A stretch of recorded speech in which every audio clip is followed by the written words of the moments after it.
Welcome, and thank you for joining us for today's Dealer On webinar, How to Make Your Service BDC Go Cha-Ching. My name is Eliana Raggio, and I'll be your moderator today. And today's webinar is being presented by Dealer On. And for anyone who isn't familiar with Dealer On, we're an award-winning website development company and digital agency, best known for our awesome search engine optimization, the absolute best customer service, and the highest converting website designs in the industry, bar none, including the brand new Chameleon responsive website platform. We're so committed to lead conversion, optimization, and customer service that Dealer On is still the only company in the industry to offer a money-back lead guarantee program. That's right. So does your website company guarantee you a 50% lift in leads? Well, maybe you should check us out at dealeron.com. And we have a great show in store for you today. We're very pleased to have Greg Wells as our presenter today. Greg Wells is the president of All Call Automotive Contact Centers, a U.S.-based company providing a unique menu of services for forward-thinking dealers and GMs in the U.S. and Canada. The company focuses on BDC solutions by offering outsourced BDC services for both sales and service departments. In their two locations, Danville, Kentucky, and West Des Moines, Iowa, All Call is staffed with highly trained expert communicators driving quality showroom and service lane traffic through daily appointment setting practices and effective follow-up sales and service customers and prospects. Starting his first BDC in 1993, Greg has experienced the evolution of the Internet and automotive call centers. Greg has trained and consulted with hundreds of dealerships and thousands of dealership frontline employees. Greg's born from experience teaching style has made him a popular speaker at industry events and many dealer groups, 20 groups, and industry workshops. And Greg can be reached at greg@myallcall.com. Now, during the presentation, if you have any questions, please use the question feature located on the corner of your screen to submit them. At the end of the presentation, we'll answer those questions of general interest. If we're unable to get to your question live, don't worry. We're going to try and respond to you by email later today. Also, don't forget, a link to download a copy of this webinar recording is also going to be emailed to you later today for your reference, and please share it with your friends and colleagues. And guess what? Our good friends at All Call Automotive Contact Centers are giving away an amazing prize today on the webinar. One of you lucky webinar attendees is going to be winning a Hero 3 Plus GoPro HD digital camera. Woo! This prize is valued at $350, and I really wish I was eligible to win this prize. I'm not, but you are. All you have to do is stay tuned for details. After Greg's presentation, you could be walking away with one of these amazing prizes today. Also, at the conclusion of the webinar, you're going to receive a short survey, so fill it out. We're always looking for great feedback from our audience. Today, we're going to randomly select a couple of people from all those completed surveys to also win some Google prizes. So let's get started. Let's learn how to make your service BDC go cha-ching. Greg Wells, did I say that right? Cha-ching. I don't know, how would you say it, Greg?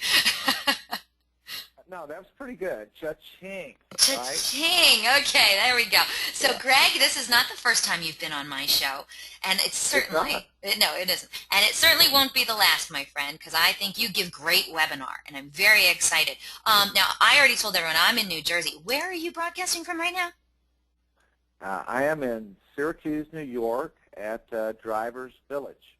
It's a 25-brand monster complex. Actually here working with their Service BDC. These guys and gals take about 20,000 inbound calls a month. Oh my goodness. And yeah, it's crazy. And they've got 19 agents and some managers in there, and they're supporting a lot of different brands. So it's really an amazing operation here. Wow. Well, that is wonderful. I mean, I guess you just dropped by to say hi to them. Yeah. No, we're here. You know, it's great. They're really, really awesome, but they're always looking for ways to improve, and that's what we've been doing. I've been here for a couple of days, and we're making great progress, and they're just wonderful students. I love working with people that are just trying to improve, even when they're already pretty darn good. Right. Well, I'll tell you what. We got a lot of audience members out there today who are also looking to improve and learning how to make their service BDC go cha-ching. So why don't you tell us the kinds of things we're going to be learning about today? Well, today's objectives really, and what I try to do in the amount of time that we have is really focus in on things that are actionable and easy to apply. And, I worked in a dealership for a long time, and I really needed to know how to do things. I had a lot of people showing me what to do, but how do you do them? So that's what I want to share today. And we're going to talk about, building the team. I want everyone to understand what process capacity means, because it's really, really important for getting the most out of your resources and your people. And also a little bit at the end about aligning marketing with process. We can put our thinking cap on and make sure we're marketing in such a way that's going to feed our process with quality leads. And then we'll end up with the question and answer session at the end. And I'll try to leave 10, 15 minutes for that, because I think this is going to evoke a lot of questions. I love that. And audience, if you are going to be tweeting out something about this presentation, hey, I would love it. And if you do, hey, in the bottom left-hand corner of your screen, you're going to see #DealerOnWebby and @MyAllCall and @Eliana Raggio. If you can tag any or all of those, that would be wonderful. We'd really appreciate that. I'd love to see what your comments are. All right. Greg, what do we have on the screen right now? Are we doing a poll question first? Let's start by letting them do. Let's start with a poll question, Eliana, and it's just going to kind of give us an idea of what our audience is made up of today. I think that's a great idea. All right, audience, your first of 3 poll questions is on your screen now. We would really appreciate it if you took part in our poll question today, and let us know. Do you currently have a Service BDC at your dealership? Please select one of the following answers. Yes, and we're getting great results. Yes, and we're doing okay, but we're always looking to improve. Yes, but we aren't getting the results we would like. Not yet, but we're thinking about it. Or how about no, management isn't yet convinced that a Service BDC is a good idea. There's no wrong answer here. We just want to know what's happening at your dealership. So once I get a majority of those votes in, we'll close this poll and we'll share the results. And ooh, I'm just now looking at the votes coming in. Man, you guys are so good. My audience, Greg, have I told you that my audience is the best? Almost everyone has voted. You guys rock. Awesome. So much. You know what? I'll give you another couple seconds. Let's see if we can kick somebody else under the table and get a couple more votes in. But, oh, that worked. Somebody else voted. I love that. All right, let's close this poll and share the results. Thank you so much, audience. You guys are awesome. Okay, let's go down the line. 8% of today's audience said yes, and we're getting great results with our Service BDC. The majority, however, 44%, said yes, they have a Service BDC, and they're doing okay, but they're always looking to improve. Thank you so much for being here today. 6% of today's audience said yes, but they admit that their Service BDC isn't quite getting the results that they would like. Now, a pretty large majority, a solid third of today's audience, said that not yet, they don't have a Service BDC yet, but they're thinking about it. So 33% said that. And the remaining 8% said no, management isn't convinced a Service BDC is a good idea just yet. Right, Greg? That's right. All right, do you have any comments about these answers? No, I'm pleased to hear 44% have a Service BDC. And we're looking to improve it because I think this is really where my head was at when I put this together is how can we move that Service BDC to the next level. So I think we're in really good shape. Okay, take it away. I can't wait to see what you have to say to everyone. Okay, so I've been around BDCs for a really, really long time, and when I step back and look at what I see all over the country, what I see in our call centers, no matter how big or how small that BDC is, there are some things that these service BDCs have in common. So the first one is they have a really clear idea of what they want their BDC to do. There's a lot of clarity in what we should be doing and what the expected results are. They are insanely picky about who they hire. So again, this is a commonality among what I would say are the upper echelon service BDCs. But at the end of the day, they're really just really good at the fundamentals, right? They've just got the basics down. The muscle memory is there, the habits are there, the accountability is there, and those are really the things that drive great results. Is just that blocking and tackling. That is really, this isn't as complex as some people may think it is. Talking about clarity, your BDC employees need to know exactly what you want them to do, and then we have to stick to that. You know, we can't be throwing projects their way. We can't be dumping work on that BDC manager that's not going to help them schedule a service appointment or follow up or prospect that database. If it's not related to the goal of the BDC, let's keep that stuff out of there, and let's keep these people focused on what matters and what's going to drive revenue and improve your business. A profitable service BDC really boils down to these three fundamentals. It's the people, and this is a shocker, right? It's the people and the processes. And then the marketing. I think it's important we talk about marketing a little bit, because your marketing really needs to align with your processes, and you'll see at the end what I mean by that. So first, let's talk about the people. And you know, I'm a big fan of the book Jim Collins wrote called Good to Great. In that book, he talks about getting the right people on the bus. But not only getting the right people on the bus, but also getting the right people in the right seat on the bus. So what I want to talk about is building your tiger team. So this is insanely important. This is a representation of interaction for a decent-sized Toyota store. They sell about 250 cars a month.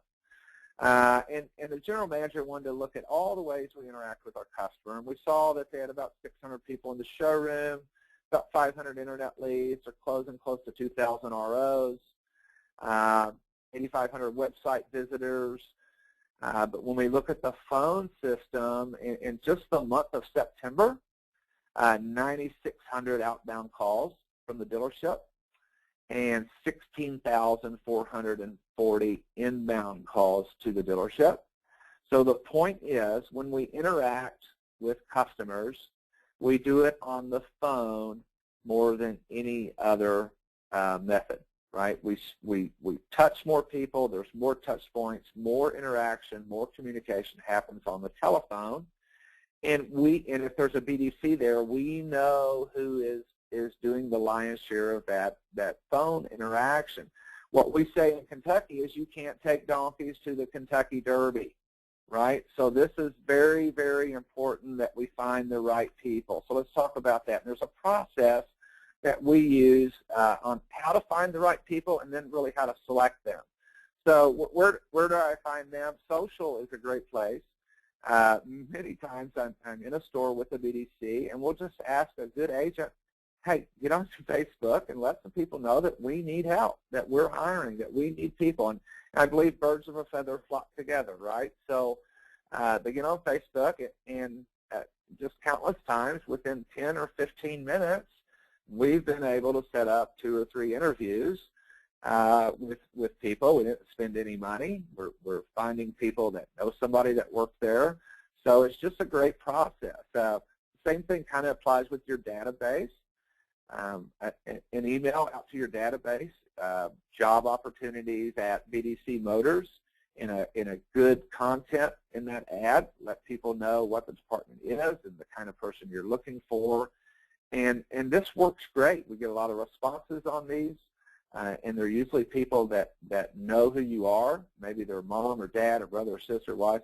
Somebody's bought a car, services car there. Maybe they've done business with you.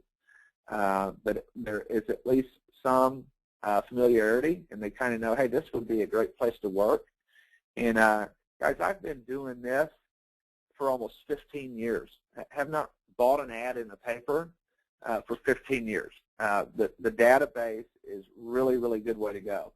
Some other sources are colleges. There happens to be a little college in our town called Center College. We've got a great relationship with some administrative people over there, and they're a great feeder system for us. They know what we want. They know the skills we're looking for, and they know who the students are that are looking for work. And then even employment agencies. Employment agencies, especially once you establish that relationship with them, again, they know what you want. They do all that HR stuff for you. They'll do the screening, the drug testing, all those kind of things, and they can put qualified employees in your BDC. This allows you to let that new employee kind of cut their teeth, get up to speed, and it postpones that decision: do I want to hire this employee? Do I want to hire this employee permanently? And it's just a way to take some risk out of hiring, at least all that HR stuff on the agency, until we're sure, hey, this is a person we see staying with us for a really, really long time. The agency does have a fee, but really it's comparable to what your payroll expenses are anyway. But it's certainly cheaper than turnover, because turnover is very, very expensive in any job position in the dealership. Now, when it goes to choosing them, this is a process I recommend that works really, really well. It's going to save you a lot of time. It's going to make sure you get it right, and that is these 5 or 6 things here. So the first thing I would recommend is that we always interview this person on the phone first. So most of the time when employers look for help, they say, you must apply in person. No, we're just the opposite. Let's talk to this person on the phone, because after all, that's what we want them to do. And if they can get us excited about meeting them in a phone call, we're going to know what their etiquette's like. We're going to kind of pick up on accent or lack of accent that maybe we want or don't want. But also, how's the phone voice? What kind of energy level is coming through the phone? A video resume is a great idea. We ask them to send us a video resume. We do test them. We use a comparison grid. I recommend 2-person interviewing and role playing. So let's just take just a little bit deeper dive into that. Like I said, when we interview on the phone first, it's really going to save you a lot of time. If someone comes in for a job interview, it's certainly a courteous thing to do to respect that and go out and spend time with that person.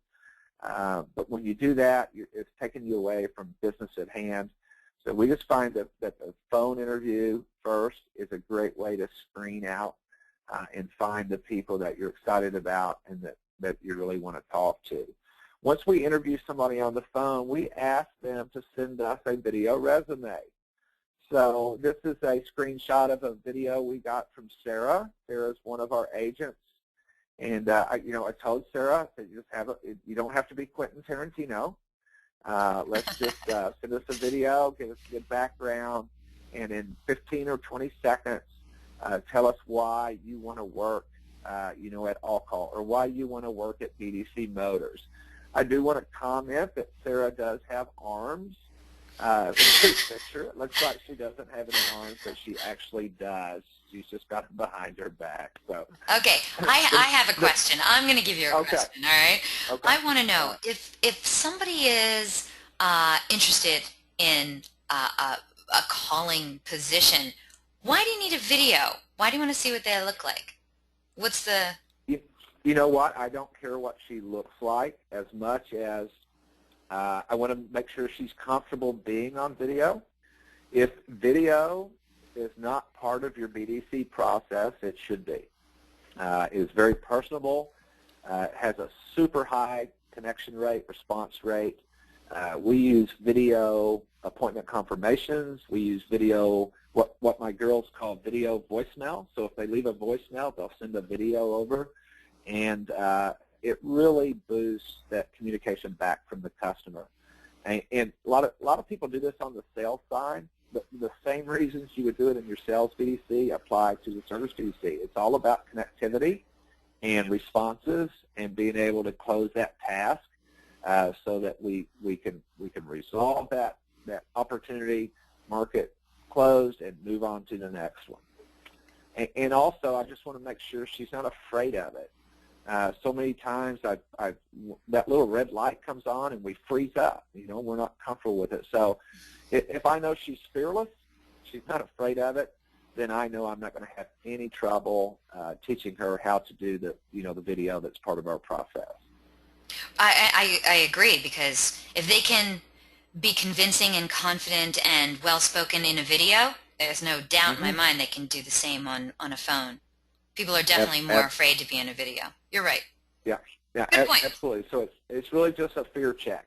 And how bad do they want the job, right? Because one of my parameters you'll see is how interested are they in the job, and the video really does a good job expressing that. We test agents in all the BDCs I work with at our own call centers. There's a lot of tools out there to do it. For many, many years, I just used StrengthsFinder because it's $20 a head. The way StrengthsFinder works is you buy the book and you give it to them. They read about 20 pages of it, and they have a unique code. And they go online and take the StrengthsFinder test, and that comes back to you, and it really gives you a great overview of their character traits, their personality, but also how best to manage that person and what they're going to respond well to. We currently use the predictive index, and I know a lot of dealers out there have the DISC system in place. So we just use those things to look for some characteristics we know are common among our best performing employees. So in our case, with the predictive index, PI worldwide, it kind of gives you an idea in these categories. And you ask, who am I looking for? And I think our gut would be to say, okay, it's the drive to exert one's influence on people or events. That sounds like what I want in my BDC rep, the drive for social interaction with other people. But we have found that these are the characteristics that great BDC agents have in common. It's the drive for consistency and stability, and the drive to conform to formal rules and structure. Because when you think about your BDC, this is really what's important, is that we're consistent, that we get that muscle memory, that we follow our process, that we do things the right way. I don't have to worry about this stuff because I find that out in the interview. I find that out in the video. I know they're extroverted. I know they're influential. They're good communicators. The video, the phone interview told me that. This is going to tell me stuff that I can't really find out in an interview. Here's a screenshot of just some of the predictive indexes. These are actual employees of mine. And although all these things look different, they all have something in common. And that is that their desire to have that structure. You see in every case, that person is above their average. In every example here, that person is above their average in one or two, or both of those bottom two characteristics. So this is something we discovered, right? This isn't what we knew. This is something we discovered by testing and comparing applicants to our best agents, the agents that we feel like do the best job for us. I recommend a comparison grid if you're going to interview 5, 6, 8, 10 people. I think it's really important to put them in a grid, right? So you can compare them and kind of score them. What's the relevant experience to the job? And there's not any one of these things that would make the hiring decision or not. They're all factors, right? So is there relevant experience, maybe in a different field? What's the interest level in the job? I think that's really important. If you want enthusiastic people, they've got to impress on you that they're interested in the job. What's the energy level, communication skills, computer skills? It might look like this. So you see here, we just took some applicants. We scored how they did in these areas.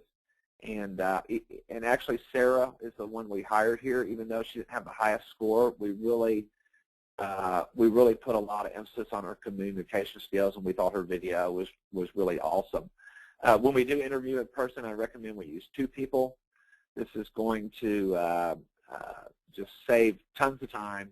And also the two interviewers can have a discussion after the interview. What do you think? What did you see? And it just speeds up the process quite a bit. And also it's nice to have, that second yay or that second nay when we're making an important decision, right? And it's not only important to us, but it's a big deal to the applicant too. So I think it's worthwhile. And then lastly, we would role play. We will put people on the keyboard, make sure they can type, make sure they're comfortable with the internet, might even hand them a call guide and ask them to just do a little role play with us. And that is, again, just to see how comfortable they are with those processes. So those are the kind of steps we take to find great BDC agents, and the selection process we go through to make sure that we're building that tiger team and that we've got the right people doing the right things the right way.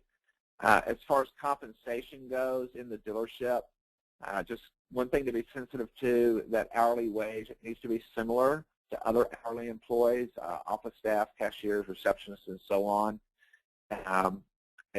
Spiffing service BDC agents isn't really as widespread as it is on the sales side, but if you want to, I would do it, like a monthly bonus based on hours per RO, dollars per RO, something like that. I find if we try to do per appointment or per RO spiffs, it can really be complicated and it can be difficult to track. A lot of BDC agents are operating in a DMS, not in the CRM, so this kind of limits your ability to track things easily, and I just hate to see a BDC manager spending the whole day just trying to figure out what this BDC agent's paycheck is supposed to look like. So, that's a great process to build that tiger team. If you follow these steps, you'll never look back. You're just going to put a great team together. The second thing we wanted to talk about was process. So before we do that, Eliana, let's bring another poll question on. I'm curious to see, after going through our the hiring process, the selection process, let's ask the audience about how they find their BDC agents. I think that's a great idea. All right, audience, your second of 3 poll questions is on the screen now. We want to know what's happening at your dealership. So here's the question. When you hire a BDC agent, do you hire them because they are, and please select one of the following answers: the parts manager's niece, or, somebody else's family member? Do you hire them because they're a really good salesperson? Maybe you take a salesperson off of the floor and you turn them into a BDC agent. Maybe it's a long-time employee, somebody who's been at the dealership for a while, and you're like, you know what, let's give them a little bit more responsibility. Turn them into a BDC agent. Or how about the finalist in a very exhaustive search? You took your time, interviewed a lot of people, and finally found somebody that you think works well in a BDC. Or the last answer is, I just got to fill that seat. So whatever the answer is that's going on at your dealership, we want to know. And once we get a majority of those votes in, we'll close this poll and we'll share the results. And audience, if you have a question for today's Dealer On presenter, Greg Wells, and you haven't asked that question yet, well, you are more than welcome to send in that question at any time. We will be getting to that Q&A session in a little bit, right after Greg's formal presentation, and then we're going to take your questions and see what kind of questions, what kind of things we can help you out. What's happening, wherever you are. All right. So, Greg, I am about to close out this poll question and hand you the results. Are you ready for this? I am. All right, audience, thank you so much for getting involved in the poll questions. Let's close this poll and share the results. Well, the overwhelming majority, 76% of today's audience, say they hire the finalist in a very exhaustive search. Boom. All the other answers, all the other answers got much less than 10%. So apparently 4% for nepotism, as I like to call it, or hiring somebody who's related to somebody else at the dealership. 6% hire a really good salesperson. 6% might give it to a long-time employee. And 8% admit they just got to fill this seat. But like I said, more than 3/4 of today's webinar attendees said that it was a finalist in a very exhaustive search. Greg? That is awesome. I'm so proud to hear that. That is really, really a testament to all of you, because it is just so important. You can't do this without having the right team. It's just not doable. All right, take it away. All right, so let's talk about process now, and I'm sure this is really, really why you're on here, right? Is process. So let's talk about that, and Eliana, we're going to come right back with another poll question. I think this will be our last one, but it's important to ask this question and that we ask it now. So there's basically, if you dumb things down, there's basically 4 channels, 4 revenue streams that happen in the BDC business. You've got the inbound sales, the outbound sales, you've got inbound service, and you've got outbound service. So my poll question is really centered around those 4 channels. That's right. So let's hit this. Audience, we want to know what you think. Which out of these 4 channels do you believe has the highest cost per transaction, but the lowest conversion rate? Which of these 4 channels has the highest cost per transaction, but the lowest conversion rate? Please select one of the following answers. Is it inbound sales, outbound sales, inbound service, or outbound service? There is one correct answer, which Greg will tell us once we get a majority of those votes in and we close the poll. So votes are coming in fast and furious, and I am quite astonished by the votes that are coming in. Okay, let's repeat the question. Which of these 4 channels has the highest cost per transaction with the lowest conversion rate? Inbound sales, outbound sales, inbound service, outbound service. Audience, thank you so much for playing along with us, and this is your final poll question of the day, and we do appreciate that you come on board and let us know what you're thinking. And I am really, really excited to show you these results, Greg. All right, let's see them. You want to see them? All right, here we go. Audience, thank you so much for being awesome. Let's close this poll and share the results. All right. What I am amazed about is that while 42% of today's audience voted for outbound sales, they weren't really a clear winner. I mean, there wasn't, I thought everyone might know the answer to this. You know what I mean? And everyone might vote one way. But it seems to be that, it's a very broad, I mean, they don't have the clear-cut answer, but I think they all want to know, Greg, which one of those does have the highest cost per transaction but the lowest conversion rate? Because 28% said it was inbound sales, 42% said it was outbound sales, 16% said it was inbound service, and 14% said it was outbound service. It's pretty evenly split across the board. What's the right answer? The right answer is the inbound sales. So inbound sales. Inbound sales. So that's only 28% of today's audience got that one right. So when we look at this and we think about cost per sale and transactions per sale, these 2 things work together to really drive your efficiency, but also your effectiveness. So when we look at the dollars that are spent on marketing, personnel, everything in there, that inbound internet lead has the highest cost per sale, and it also has the highest task per sale. So there's a lot more work and a lot more money there. But you look at the outbound campaigns, sales and service, the database, I'm really talking about service. We really see a drastic drop in the cost. And part of that is attributed to it just takes fewer tasks, right? So when we drill into this, and I might have a different way of thinking about this than you do, but I want to share my paradigm with you. So here's why this condition exists. So first of all, what is constantly in flux? Your capacity or your traffic, right? So obviously it's your traffic. Your traffic goes up and down. In the service department, it's really, really busy in the morning, There's a lull, sales into the month, different times of day, different days of the week, different months of the year. Your traffic is constantly fluctuating. However, your staff remains the same. You've got 5 people today, you've got 5 people when you're busy, and you've got 5 people when you're slow. So when we think about that, it leads us to some methods we have to take to properly staff our BDC. And this is the, Eliana, if we were going to have a one-slide presentation today, this would probably be that slide. All right. So when we're calculating capacity, we've got to do some math. These are just round numbers.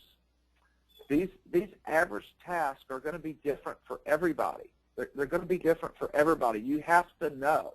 You have to know how many times I have to touch that customer, what are the touch points for that first service appointment. When I'm doing prospect, when I'm doing decline service, when I'm doing 6 months no service, when I'm doing recall campaigns. Anytime I'm working in that database, I need to know how many touch points there are, because I know how many tasks my reps can do per day, and this is really going to help me staff my BDC correctly. It's these processes that drive incremental business. And by the way, sold follow-up, we think of that as a sales process. It's not. Sold follow-up is a function of the Service BDC. The sale is over. It's done. Put it on the board. It is now, that customer now gets handed off to the Service BDC with the mindset of retention. So it's all these outbound processes. You see fewer tasks to complete to close the transaction, but you also see we can do a lot more of them because they're easier. I don't have to stalk this customer for 2 weeks like I do the internet customer. So this is really important that we understand our capacity, but also understand how to fill that capacity every day. These are some, let's see here. This is some, real quick, before you get off that slide, I'm sorry. Yeah. Okay. Yeah. We had a couple questions directly relating to the slide. So for instance, Doreen wrote it, what is OPT count? Opportunities. Okay. So you're saying that, and this is for a month, is that right? Correct. Okay, so in a month, one BDC rep will do 200 opportunities on sold follow-up. Will that take 2 tasks each? Or are you saying that that's the whole BDC that would do that? No, what I'm saying is if you have, let's just talk about phone-ups. It's a sales. Actually, let's do service follow-up, right? The second one from the bottom. Right. On average, to properly follow up with a closed RO, it's on average going to take 2 attempts. Okay? Mm-hmm. So if I've got 1,500 closed ROs, that's going to generate on average 3,000 tasks. And we're going to see in a minute the second part of this equation. Okay. Does that make sense? Yes. Does that make sense to you? Okay. It makes sense to me. Another question came in. Since you said that inbound sales, in answer to the last poll question, had the highest cost but the lowest conversion. Conversion rate. Right. David wants to know, does that mean, are you telling us that it's bad ROI, inbound sales? No. Great question, David. No, what I'm saying is you have to think beyond phone and internet.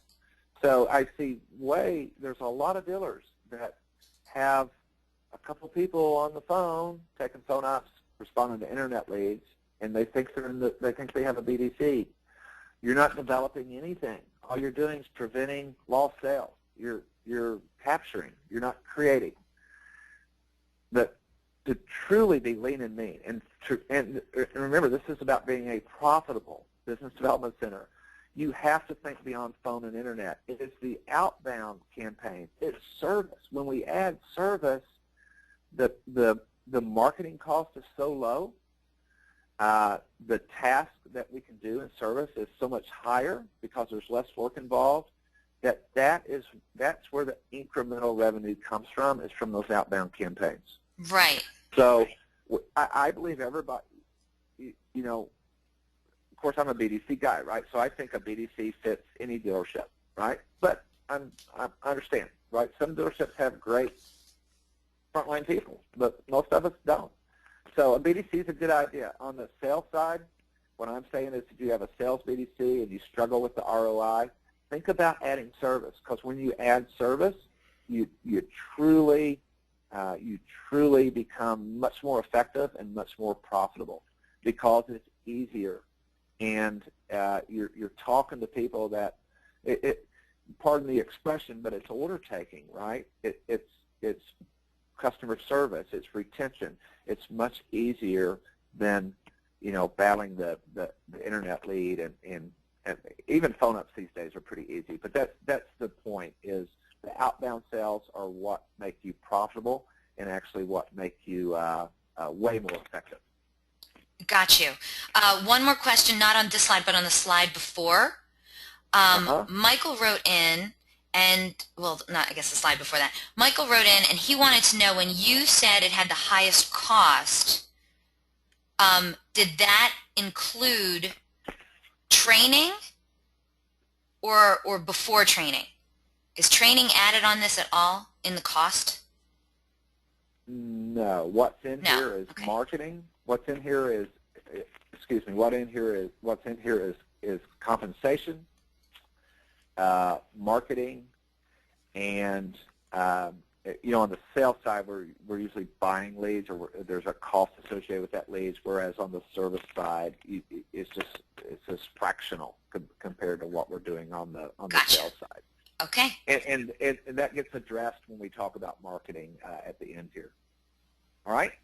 Love it. All right. Thank you so much for answering those questions. Oh, you're welcome. So capacity to me, what this tells me is that in order to truly maximize your capacity, you have to be two things. You have to be elastic, and you have to be scalable. So what I mean by that. So here's the second part of that equation.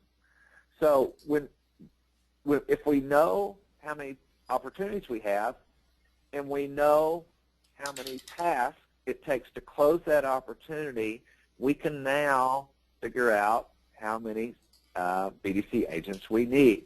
And you notice here on inbound sales, 2,300 tasks were generated by phone and internet. That sales agent can knock out about 60 a day, 22 working days. It's going to take 2 people. You look at, and here's the thing. In service, 2 people can do almost double the work, right? They can do 100 tasks per day. I've seen agents do more than that. I'm being conservative here. Certainly here at Drivers Village, 20,000 calls a month. They're handling a lot more tasks than that. So, and then the outbound sales is even, so when you think efficiency, the inbound sales is the least efficient, therefore the most expensive. Service, we are the most efficient, therefore we are the least expensive. And this is the science behind properly staffing a call center. And Eliana, I know from talking about this topic and at conferences and so on, there's going to be a lot of questions. Everybody, feel free to shoot me an email if you need a deeper explanation or you need anything on this stuff. I'm happy to share. That's why I'm doing this. I'm happy to give you anything you need to apply this formula to what you're dealing with in your dealership. All right? Yes. All right. Processes. We absolutely need to map our processes. We should have a process map for everything we're doing in service. And with that process map, we want to make sure we've got timely and relevant messages going out to that customer. With every process, there's a map. With every process, there's a call guide. And then here's where it really gets interesting. The timeline needs to be based on triggers. So what happens is the CRMs and the DMSs and the way we think about the calendar. The calendar is the wrong way to think about it. This isn't driven by the clock. It's driven by the customer's experience. The triggers should be born from where the customer is in their experience and where the customer is in their ownership cycle. So what I want you to do is when you think Service BDC, think of this word right here. Think about retention. That's what Service BDC is we've got a customer. They either entered our service lane for the first time or they bought a car from us. And Service BDC is about retention. It's about holding on to that customer, providing them with service until the next time they're ready to buy a car or someone in their family is ready to buy a car, and then that cycle starts all over. So when we do that, we look back and we realize that the Service BDC really starts at delivery, right? This is where it starts, or with that first, entry into the service lane.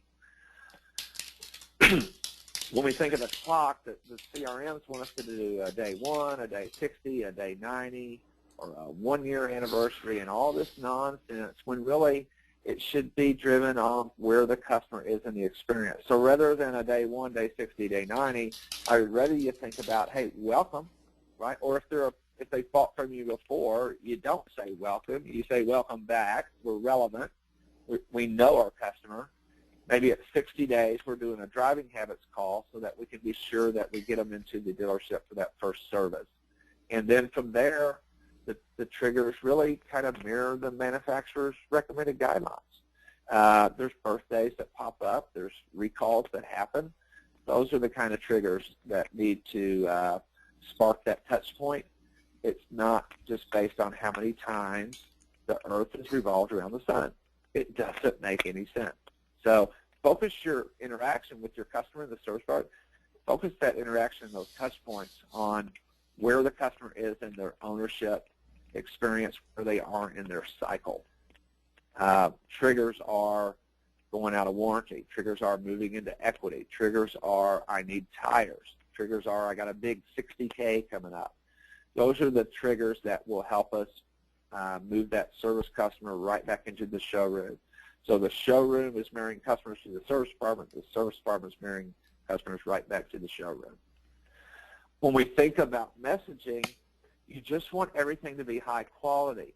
So with retention, we don't need a lot of quantity. We don't need to pound them and pound them and pound them with stuff when they're already our customer.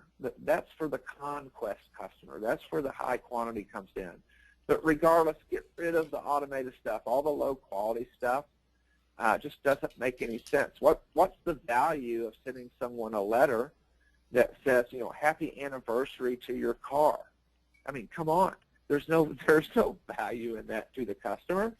How about it's time to winterize your car, or it's time to take advantage of our tire sale, or it's time for your 60K. Those are meaningful to the customer. They're relevant, and that we just got to change the way we think about this stuff.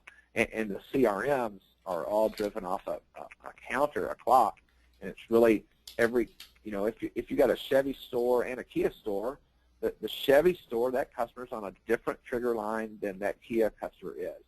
So it takes that level of detail, that much attention to do this right, and to really just have those awesome results that you're looking for. Here's a quick example. Sold follow-up call. I had a customer look in a CRM. They got 2 calls from the salesperson in the first 10 days. They got a letter from the dealer. They got an email from the GM. They got a CSI call from someone else in the dealership. They got an OEM call. Got a survey call from the manufacturer. They got a welcome letter from service. This all happens in the first couple of weeks, and we're just bombarding them with nonsense. It's all different messages coming from different people, where if we think retention, we can handle one interaction from a good Service BDC rep. We can address the CSI. We can make sure that first service appointment scheduled. We can share with them our dealership directory. Here's who everybody is. And then we can set up that next interaction. Maybe it is that first service appointment. Maybe it's a pit stop. Maybe it's an owner clinic. And from there on, Everything is what's next, what's next, what's next with this customer. All right, one more little topic. This is a quick one. I know we're getting close to the end here. Marketing. I really urge you to align your marketing with your processes. And I've just got one slide here, just a quick flyover. I really see from traveling, visiting dealers, there's a lot of value in having your own service website. Doesn't necessarily have to be a standalone website. It can just be a landing page in your website. But when you look at your website, look at how much content is devoted to sales versus how much content you have devoted to service. So this is Britt Brown Toyota, Orem, Utah. This is their service website. You can see that they've got car repair, they blog, they've got their prices. Everything you would expect in a website is there. They've got special offers, and they've got an appointment scheduler. They're very transparent about pricing. I didn't show it in the screen because I wanted you to see the whole screen. They do have live chat on there.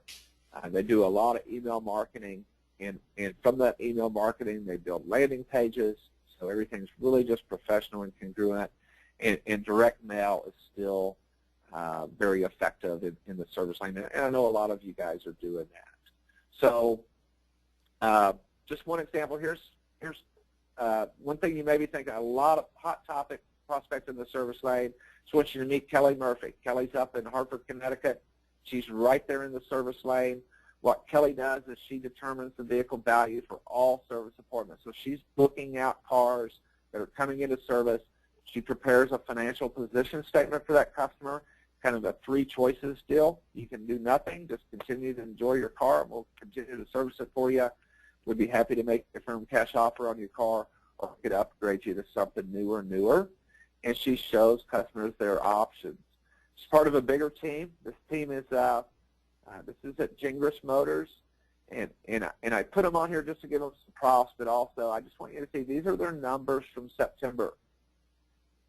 All right, 5 franchises, over $300,000, and these are all outbound processes. That's where the money is. So $42,000 in service lane sales, that was Kelly. It's $40,000 in missed service, $80,000 in declines, or $80,000 in decline service. Little over $80,000 in recalls. They do have a Chevy franchise and a CDJ franchise. That's where most of that's coming from, and another $70,000 coming from their service BDC based on triggers such as going out of warranty, equity, high APR, etc. So it's just an example of you put the right people doing the right things on the right process, and there's a lot of revenue there. So, Eliana, really my takeaways today, and seriously, guys, if you have more questions, please feel free to shoot me an email. I don't mind helping. It's just kind of how I roll. But I hope the takeaways today are really that you got to hire the right people. The outbound processes are where the incremental revenue comes from. That's what really makes you profitable, and your capacity should be met each and every day. You know, staff it to the busiest times, and then use those outbound campaigns to fill in the workload, every day during those off-peak times. So, Eliana, I think we are ready for some questions. Woo, that was a lot of information, and the audience has a lot of great questions for you too. We got a ton of questions. Audience members, if you have not yet given us your question, now's a great time to write it in, send it on in. Greg Wells in the house, got his webcam on, and we're going to get to your questions in just a moment, so hang tight because we do have some wonderful questions for you, Greg. But you know what? Okay. Before we do that, it's that time. If you missed it at the beginning of the webinar, I announced that our good friends at All Call Automotive Contact Centers are giving away an amazing prize today on the webinar. That's right, Greg. You can go to the next slide. One of you lucky webinar attendees is going to be winning an HD Hero 3 Plus GoPro digital camera. Boom. This prize is valued at $350. All you have to do is answer a simple question about the presentation. So get ready. I have to say, it's not really that simple. I was listening for the answer. I only heard you say it once, Greg. Well, you know, But it's a really good prize, so I hope you guys are easy. paying attention. Yeah. All right. All right, let's see what happens. Get to your keyboards, get those fingers nimble and ready. Here we go. First one to write in the correct response will be walking away with this very, very cool prize today. Good luck, everyone. And vendors, of course, please sit this one out. This prize is only for dealership personnel. All right, everyone, here you go. I will give you a hint. The answer is 2 answers. We're looking for 2 answers, and you have to finish this sentence. In order to truly maximize your capacity, you have to be what and what? Oh my gosh. Oh my gosh, I can't believe somebody got that right. Wow, I really thought this was going to be such a hard question to answer. Everyone who answered it got it right. I'm really, really surprised. Okay, let's see. Who was the first one to have it right? Nick Bondura, you are our winner today. Elastic and scalable. Congratulations, Nick Bondura. I am writing your name down. Hey, Nick, write on in. Let me know what dealership you're from, my friend. Also, send me your mailing address as well when you get a chance. I'd love to give you a proper congratulations. Thank you, everyone, for playing along. I thought that question was a lot harder. Is it just me? Do you know Nick Bondura? Has he taken your course before or something? No, I don't think I know Nick, but kudos. Good job. Kudos. All right. Well, Nick hasn't written in yet what his dealership is, but we send him huge congratulations, of course. Thank you, audience members, for playing along. You are awesome. That's right, Sharpie. Oh, he's Nick Bondura is with Bob Weaver GM Chrysler in Pottsville, Pennsylvania. Thank you so much, Nick. Congratulations to you. And of course, we also want to thank our good friends at All Call Automotive Contact Centers for their incredible generosity. Thank you so much. All right, let's get to some of these questions. G-Dub, are you ready? I am. All right, let's go to that next slide because I know some people were writing in and they wanted to know what your email address is. So it is on this next slide. There you go. All right, all of his contact information is on their audience. If you want to take a question to him directly and not through this live broadcast, I completely understand. All right, your first question, Greg. This one came in pretty early in your presentation. This one comes from Ben. Ben says, I was told video resumes and video interviews are a huge HR risk because of possible discrimination. Good point, Ben. I never really thought of that. Greg, any comment on that? I mean, I could see it being something that maybe somebody who's hiring might not do because they've heard that.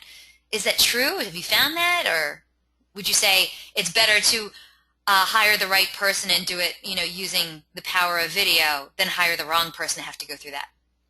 Well, I think some dealerships are more HR sensitive than others. I think the important thing is to don't discriminate, right? You hire people based on their skills. So I've never had a problem with it. That probably just means that now somebody will. So I think you just got to talk to your HR department. But I've been doing it for a long, long time. I've never had really had an issue with it. What's the difference? If I meet you in person or I see you on a video, what's the difference? So I think some dealerships are just oversensitive to HR issues. But my advice would be talk to your HR person, make sure they're comfortable with it. If they are, have at it. If they're not, then don't do it. Okay. Thank you so much for the great question, Ben. Next question comes to you from Michael. It was a pretty long question, but to shorten it up, basically, he's asking are you recommending that dealers, when you were talking about those, the psychology test, the DISC, and that kind of thing, are you recommending that dealerships do those tests themselves or hire a third-party outside person or something like that, outside entity, to do it for them and give them their results? I've always done it myself. So I use strength finders forever. So I would just go on Amazon and buy them and have them and would give them to them. The PI index is done online, so is the DISC test. So it can get pricey, but I think it's cheaper to just sign up for DISC or PI and use it company wide. It's a great practice and a great process. And again, it's not something you would solely base the hiring decision on. It's just another factor, and I think it's worth the money. Okay, all right. I mean, I've taken them before. I think they're really fascinating. Sure. You find out stuff about yourself. It's good stuff. Yeah, I like it. they're fun. Yeah, they are fun. fun. All right, thank you so much for the great question, Michael. Next question comes to you from Robin. Ooh, Robin's going to put you on the spot right now. You ready, G-Dub? I'm ready. All right. Robin wants to know, what would the bonus structure be based on using the hours per RO and dollars per RO? We didn't really talk about bonuses, did we? No, you know what, Robin? That is, man, that is one of the most variable topics that we could discuss. My recommendation would be that we have a certain your service manager knows what his hours per RO is. He knows what his dollars per RO is. So where I see that come into play is when we have a BDC, and part of our process is to try to upsell on the appointment. So if we can upsell on the appointment, and not all service managers want his BDC reps doing this, but that is a great way to incentivize that. So no matter where it's at now, if we can see an increase, maybe there's $500 that 2 people split, or maybe there's $2,000 that 5 people split. So that's what I mean. You have a benchmark and you have a goal. So if we can improve either one of those numbers, we're improving the profitability of the department, and therefore, there should be, there could be some compensation. Excellent. Robin, great question. Really love that question. All right. Next question. Oh, well, actually more like a statement. Michael wrote in, service department opportunity is huge, and most dealers are blind to this, unfortunately. Right. And then he was asking a question about your matrix, and he said, I think I might need you to better explain it to me, but then you said just email me if you want more information about that matrix. So if anyone wanted to see that matrix again or talk to Greg a little bit further about it, all of his contact information is right here, and you could certainly do that. The matrix was very, very interesting, though. Thank you for that. Okay. Yeah, we have that, Eliana, we have that built into an Excel spreadsheet. So you can just plug in your opportunities, and it'll calculate your staffing needs. So I'd be happy to share that with anybody. Oh, very cool. Well, speaking of that matrix, Curtis wrote in also, and on that matrix, he was wondering, now that was just an example that you gave, or was that from a real dealership? No, it's just an example. An example, all right. Just using round numbers. Yeah. Gotcha. All right, so he said, what type of schedule are those reps working? Are they part-time or full-time? Does it change the way it looks on the matrix? Are they working 8-hour days or longer? That kind of stuff. So he had, practical questions about how that matrix would be used in real-world experience. Can you help Curtis with that?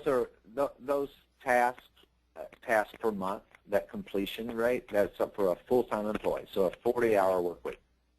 Okay, a 40-hour work week. And it doesn't matter if it's an 8-hour day or a 12-hour day, right? Correct. Okay. Correct. All right. Yeah, I've got quite a few people actually that have their agents on 4-10s. They work 4 10-hour days, which is actually when I was still in the dealership before I left, that's what we did, and that worked really well, but it's still a 40-hour week. Got you. All right, Curtis, if you have a follow-up question, hey, send it on in. Next question comes to you, Greg, from Doreen. Doreen says, well, now that we know that inbound sales has the lowest conversion rate, is it because in dealerships, those dealerships are not effective in the sales process? But wouldn't inbound sales be the lowest hanging opportunity also? So why then do we have the lowest conversion rate? Do you have any comment to what Doreen is asking? Yeah, I do, and don't misunderstand the point. We have to do that stuff. You have to respond to your internet leads. I'm not saying you don't do that, or you shouldn't do that, or you stink, or you're great. What I'm saying is that, take for example, if you have a 15% close rate on the internet, and you have an average task to get to that deal of 8 tasks per person. What I'm saying is it's more work, right? It requires more work, and it takes longer to prepare a great response to an internet lead than it does to say, call a customer about declined service. So it's just more work and it's longer work. Therefore, that drives the cost up.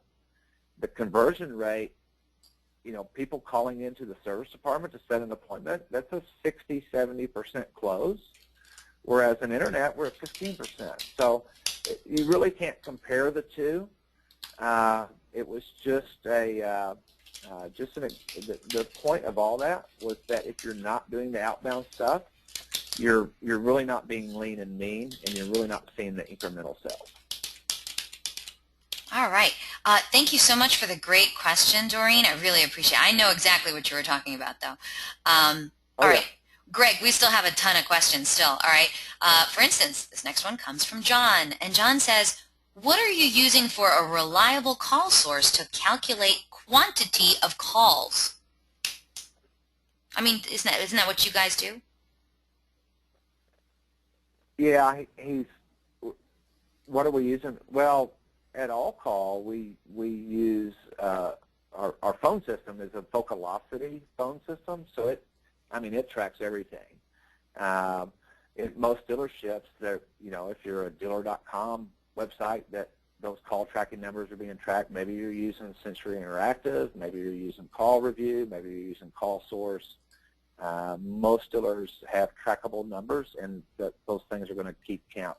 If you have a voice over IP phone system, the slide I had about the Toyota dealer with the 16,000 inbound calls, the 9,000, we were pulling that data from their ADT, voice over IP phone system, and had all that calculating it.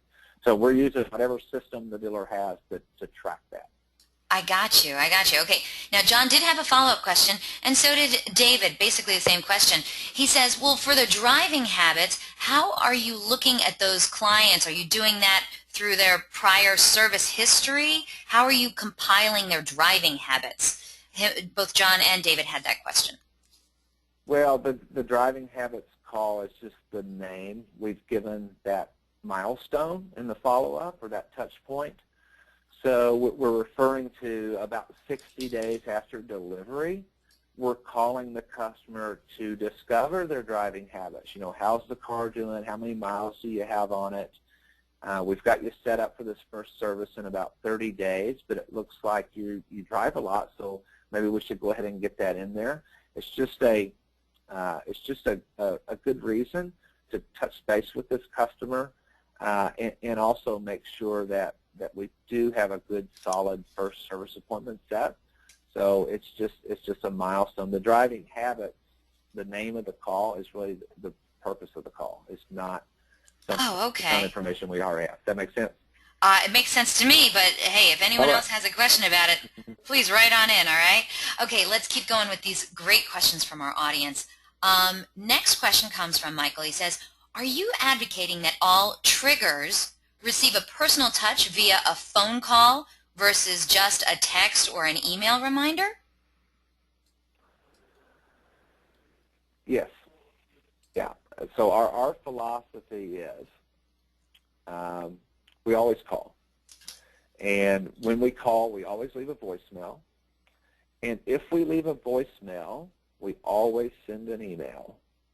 Now, a text is a different thing. There's probably only 20% of dealers are texting from their CRM that I'm working with. But I think a text is great, right? That's what I'm going to respond to the quickest. So taking texting out of the equation, my rule of thumb is if we're going to call, we're going to leave a voicemail. If we're going to leave a voicemail, we're going to send an email. And we never send an email that we can't follow up with a phone call. Got you. All right. Michael, great question. Thank you so much for that. I definitely want to get to this question from David. He says, can you provide closing ratio benchmarks for a non-Highline Metro dealer? You had mentioned earlier 15% of inbound sales. I can have him email. He needs to email me and be more specific but I'll be happy to share any data that we have for sure. Oh, that's so nice of you, Greg. All right, David, Yeah, if you wouldn't no mind problem. emailing him directly, it's greg@myallcall.com. I mean, just so we know, you have a lot of information at your disposal, correct? We do. We track everything, and it's not just what we get at All Call, but I'm in 6 or 8 dealerships a month, and I just got access to tons and tons of information.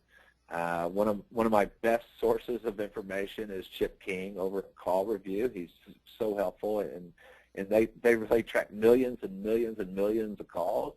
So it's really reliable information. So not only do I have a lot of information, I've got access to a lot of information.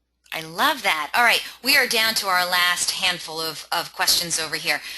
For Okay. instance, great question from Doreen comes in again. She says, I'm also wondering, between all types of sales and service types of calls, i.e. follow-up, CSI calls, internet leads, equity types of calls, service appointments, etc., if our dealership is developing a new BDC, can you recommend what types of calls to develop first in priority in order to get the greatest ROI for our dealership and our BDC? Ooh, good question, Doreen. So if she's starting a new BDC, what's her first priority in calls that should be going out that you're going to task your BDC reps with? Well, the closed RO call to first of all make sure CSI is there, make sure they had a great visit, no lingering questions, no festering problems. But in that call, we're looking for decline service. Usually decline that service either based on time or money. So we try to figure out which one it is and offer a solution. And missed service, people that haven't been in 6 months, 8 months, 9 months, people that bought a car but have never been in your service department, first service appointments. That's where the low-hanging fruit is. Doreen, if you have a follow-up question, I would love to hear it. Thank you so much. Great answer, Greg. Okay, next question comes to you from Michael. Oh, interesting. He has a couple questions here. First, he wants to know, do you recommend appointment reminders for service via phone call? Do you do it at least once, or you don't do it? Is it an email? If somebody's coming in for service, what would you recommend? I do recommend a phone call. You're going to leave a lot of voicemails doing that. A text is awesome. And just like I said earlier, if we're going to call and leave a voicemail, we're going to send an email. And we like to do that within 24 hours of the appointment time. We see the show rate is really, really high if we confirm that appointment within 24 hours. So if I set an appointment on Wednesday for Saturday morning, I'm going to confirm that appointment sometime Friday afternoon. I like it. I like it. Michael had a follow-up question too. He says, how critical is it for GM support or involvement, reporting involvement, and if they're not that supportive, how do you get them to be more supportive? Do you have any advice? I'm not touching that one. I'm just kidding. He means the general manager. If you have a service BDC, your general manager is bought in, right? Because if not, you don't have one. Usually the wind in your face is coming from service advisors and service managers. But no, if you have a service BDC, then it's because your general manager wants you to have a service BDC. So I don't see much headwind coming from upper management. It's usually the middle management and front line where we see kind of some of the pushback. The only way to win them over is success stories. You put money in their pocket, and they love you, and that's the only answer. On the sales side, put deals on the board. They love their BDC, and that's the only way to win them over is to success stories. That's how you do it. Okay. So, so I guess Michael's question, he wrote back in, he said, so for those people who do not currently have a service BDC, what kind of arm twisting do you think we can give to GMs or owners to convince them that a service BDC is in their best interest? Well, general managers respond well to what is real, right? So you're going to have to provide them with some real data. I can provide you with industry data that compares the results dealers are getting with and without a BDC. But it's you know, if they're opposed to it, it's a tough sale. The sales side's easier to sell, but GMs only respond to what's real. They don't go for rhetoric and theory. They want to know, you know, prove it to me. They're all from Missouri. They want to see the data. So you just got to have some good data. And the place to start would be able to measure how you're doing now and compare that to some really reliable industry benchmarks and say, hey, look, we're underperforming the industry, and here's why. And you just really got to have your ducks in a row. All right, thank you so much, Michael, for the great question. We're down to our last 3 questions, Greg, unless somebody writes in another question, all right? Let's go with Savannah. Hello, Savannah. She says, are there other places that I can find more information on improving my service BDC? Great question, Savannah. Do you have any books that maybe she could read, or any references, maybe a blog of someone who's doing, you know, a lot about how to improve service BDCs? You know, there's not nearly as much information out there about service BDCs as there is sales BDCs. But, you know, thinking back in my education, the thing that helped me more than anything was going to visit dealerships who had an effective business development center. So maybe there's somebody in your 20 group, maybe there's somebody in a nearby market. That's probably the most powerful thing you could do, is just go and see it, and get the vibe, and see what they're doing. And if you want to email me and tell me where you're located, I might be able to hook you up with somebody that's, you know, within a drive, within a decent drive to you. So, but no, I can't really think anything off the top of my head that's specifically about automotive service BDCs. Yeah, I think if you Google the topic, you're going to find a lot of people write on the topic. But most of what you read online is just kind of high-level conceptual stuff.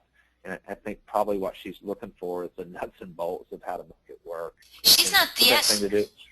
Yeah, the best way to do that is go visit somebody that's doing it. Very interesting. She's not the only one.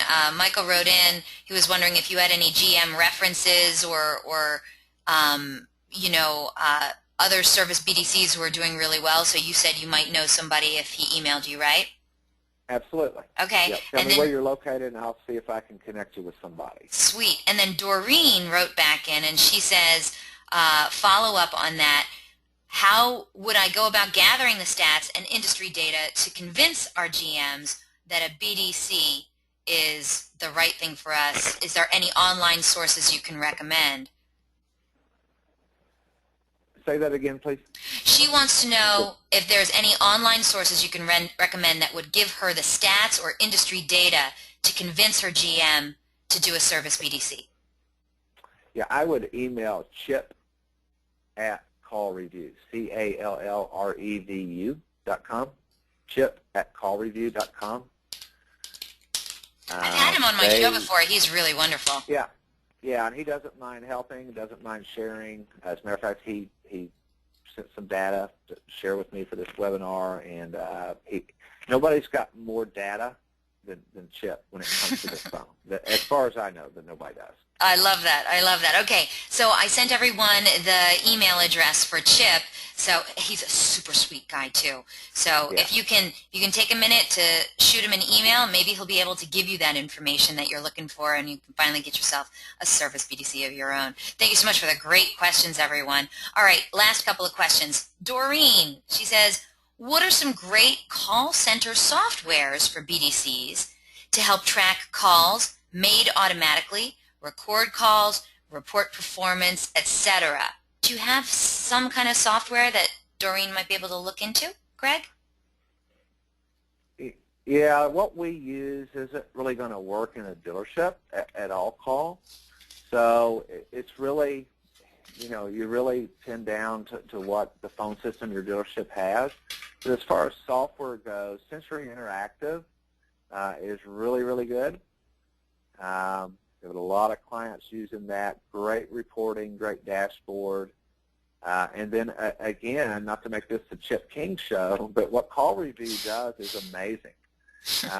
Nobody does things like they do, and the data, what they do is just incredible. So I would look at Call Review, Century Interactive. Those are going to be some good partners to help you track and monitor and set standards and really understand what's happening on your telephone.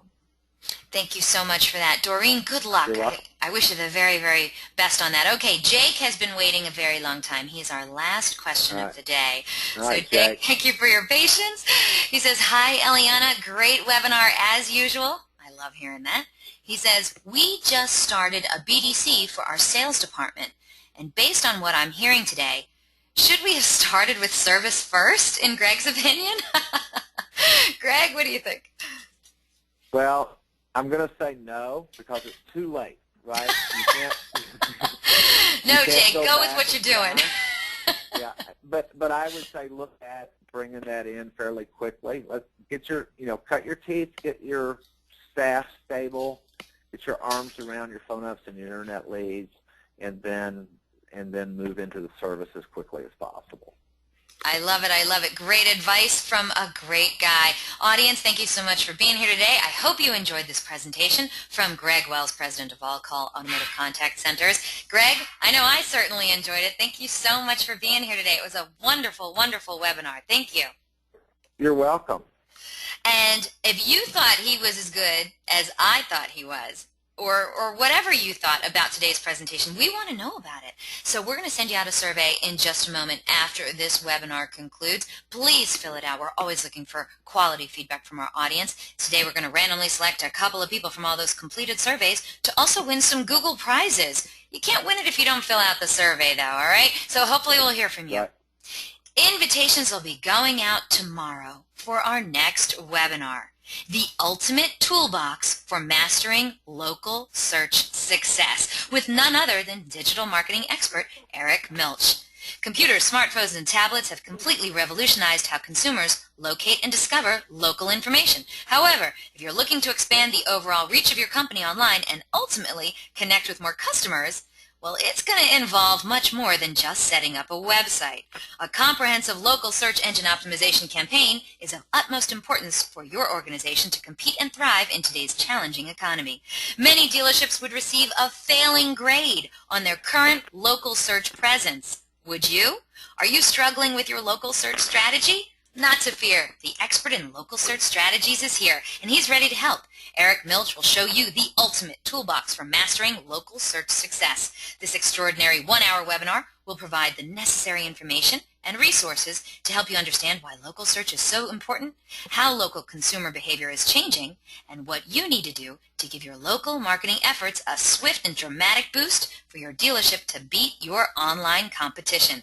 Expect to leave with several actionable items that will greatly improve the way your dealership is found online, and prepare for tons of increased traffic. If you're finally ready to learn about the ultimate toolbox for mastering local search success, then you just can't afford to miss this incredible presentation. So don't forget, Dealer On's weekly webinars are held every Thursday, 12 noon Eastern, 9 a.m. Pacific, and we have some amazing webinar subjects planned to close out this year. But if you have any questions, comments, or suggestions regarding these webinars and our topics, hey, contact me directly. Again, my name is Eliana Raggio, and I'd love to hear from you. I'm everywhere. I'm on Facebook, Twitter, Google+, and on all the automotive social networks. So track me down online or email me at eliana@dealeron.com. And thank you all so very much for spending this time with us today. I hope to see you all on another webinar in our continuing education series. Have yourselves a good one. Take care.